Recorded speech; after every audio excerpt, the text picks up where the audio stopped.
एक समय की बात है। सोनपुर नाम के छोटे ये गांव में रामू नाम का एक छोटा सा किसान रहता था।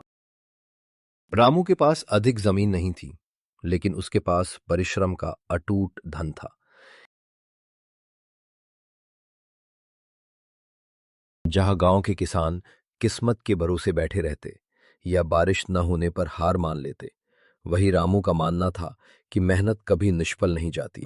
रामू के पास एक बंजर सा दिखने वाला एक खेत था, जिसे गांव के लोग पत्थर की क्यारी कहकर चुराते थे।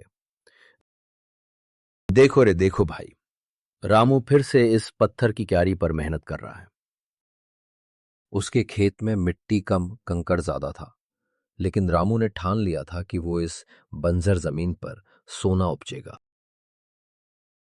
संघर्ष की शुरुआत। गर्मी का समय था, जब लोग गर्मी के कारण घर में दुबके रहते थे।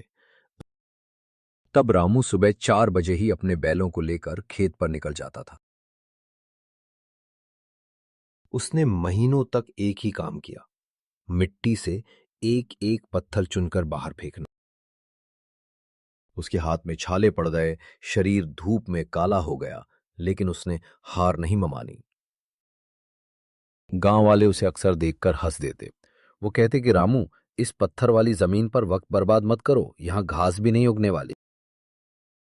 रामू बस मुस्कुरा देता और कहता, मिट्टी प्यासी है और खून पसीना मांग रही है। जिस दिन इसका मन भर जाएगा, ये खुद ब खुद हरियाली की चादर ओढ़ लेगी। रामू के कड़ी मेहनत के बाद उस बंजर जमीन को उपजाऊ बनाने के लिए रामू ने दूर बहने वाली नदी से छोटी सी नाली खोदकर पानी का प्रबंध किया। उसने जैविक खाद का उपयोग किया और दिन रात एक कर दिया। अंततः मॉनसून की पहली बारिश हुई। उसने बीज बोए और उनकी देखभाल ऐसे करने लगा जैसे पिता अपने संतान की करता है।